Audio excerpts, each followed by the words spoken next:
Hello, everyone. My guest today is Byron Darlison. He's been an entrepreneur his entire life and is currently building a company called Rise Holdings. Upon leaving school in 1987, he focused on creating information management systems that led to the development of financial trading applications and a health record management product. Fast forward, he's now working on displays that are used in almost every setting imaginable, but his content focuses primarily on secondary and post-secondary education environments and financial trading labs. Byron, are you ready to take us to the top? I am. Thanks for having me. You bet. Okay, so for people that haven't heard of Rise Holdings before, tell us what the company does and what's your revenue model. How do you make money?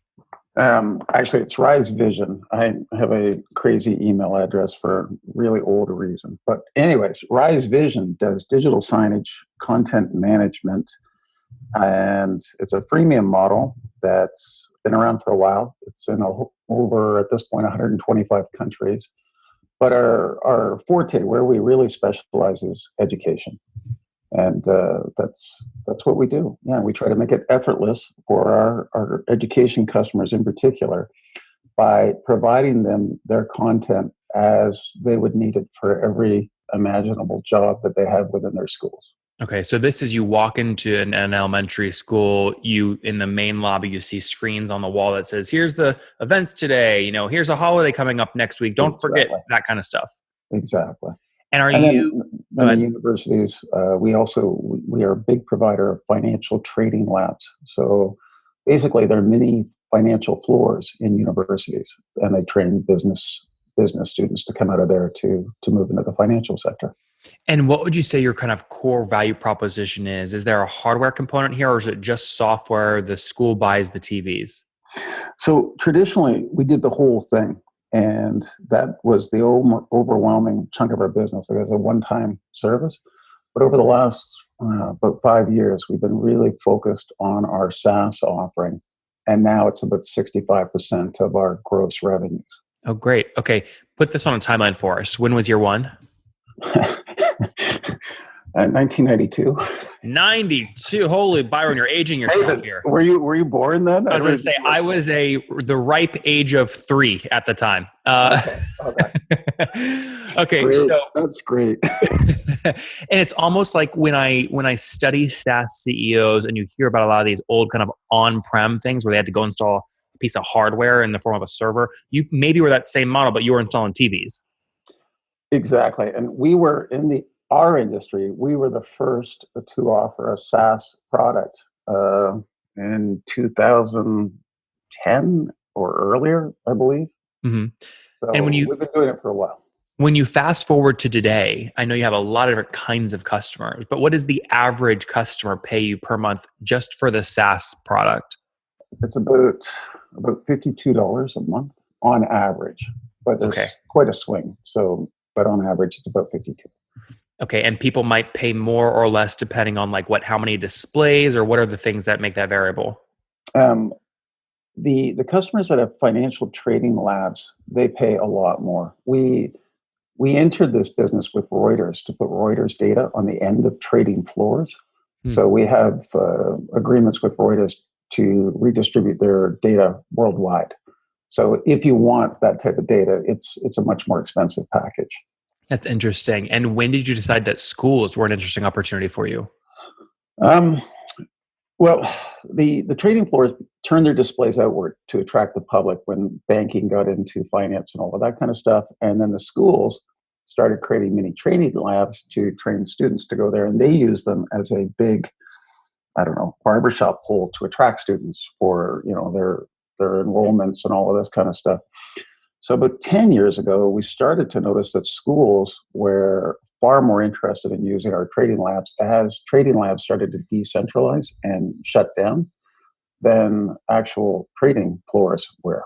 So, about 10 years ago, the shift started to happen. I met Byron in the elementary schools and the secondary schools. Well, actually, no, it's post-secondary that started the whole trading labs. But what's really interesting, because of the financial literacy programs in the U.S., high schools are now putting in trading labs. So this has started in the last couple of years. That's great. And so what have you scaled to now? How many customers? Well, we're a freemium model. So we've got just paying customer, about 6,000 customers. And how many? Give me it's the number everyone always likes to share because it's always the big one. How many total free and paid? I think we're about. Actually, I don't know. You can do this math far faster than I can. 54% pay us. So whatever that number is, that's the active base. Got it. So the 12,000 that don't pay you, they put up their own TVs. They use your software for free. Basically, there's about 6,500 of them, and then about 6,000 others pay. Exactly. Interesting. Okay, so if 6,000 are paying 52 a month, that puts your SaaS business at about 300 grand per month in revenue. Does that sound about right? Yeah, I think it's closer to 350. 350. Okay, great. And what's that look like from a growth perspective? So a year ago, in October of 2017, what was monthly revenue? We track our moving annual average growth. So it's on that basis, it's 25%, 24 point something. Okay, so call it, maybe you were doing about 310,000 about a year ago, now doing 350. Something like that. Yeah. And Byron, how have you done this? Your own capital, or have you raised? I know, we're just bootstrapped. Yeah. Why do you say that's so bad? That's a beautiful thing. I personally think it's a fantastic thing. So. Yeah. We were on a call the other day and that call was private, so I won't divulge details there, but we were kind of talking about and thinking about, like, why are people using venture debt, and when does it make sense, or when does it not make sense? Do you work with any founders, or have you talked to any other of your colleagues around venture debt and where it's been used effectively? I think if you have the ability and a strategy, you can see a return on it, why not go for it? So, for us, and you and I have talked about this before, we're at a crossroads where we've got some really interesting things coming up. So we may look at more expansion through debt financing, stuff like that, which is based on the exact same formula that any other entrepreneur should be using to evaluate that. But not just debt, by the way. Like, entrepreneurs should use that formula for even venture. The big difference is venture absolutely. is dilutive and debt is non-dilutive. However, there's an interest rate typically. My preference is the debt side, just because I'm a firm believer in the upside of controlling your destiny. Yeah, you and I are on the same page there for sure. Walk me through some other economics here. What's churn look like? Not what we want it to be. So our gross churn, our logo churn is about 1.33% monthly, and gross though is about 4.5% monthly. Sorry, you mean net is 1.3, gross is 4? No, net is 0.6% monthly. What was the 4? The 4 is our gross MRR churn. Oh, yeah. So just to repeat that back to you, gross logo churn 1.3 per month, gross revenue churn 4% per month. Correct. Interesting. So that would tell me that you have higher paying customers churning. Yes. Those are the trading desks? Yeah. So the financial trading floors are starting to shut down and move to they're decentralizing, and there's less concentration of them. So yeah. What are you willing to pay to get a new $50 a month customer? What's our customer acquisition cost? Our ratio is 3.18 lifetime value to customer acquisition cost. And I know your math is way better than mine. So, well, that's okay. Do you know what you assume lifetime value is in terms of dollars? Yeah, lifetime value. I love this, guys. You see, if you're watching the video, I love it when a CEO has notes. They know what to expect. He's ready. Well, I listen to your show daily. I know what you're going to do to me. Our lifetime value. Thanks for listening, by the way. I appreciate that. Oh no, we've talked. It's my morning coffee routine. About $1,900. Okay, got it. So lifetime value in terms of dollars is $1,900. I can then obviously divide that by 3, and it means you're willing to spend about $600 to acquire a $50 a month customer.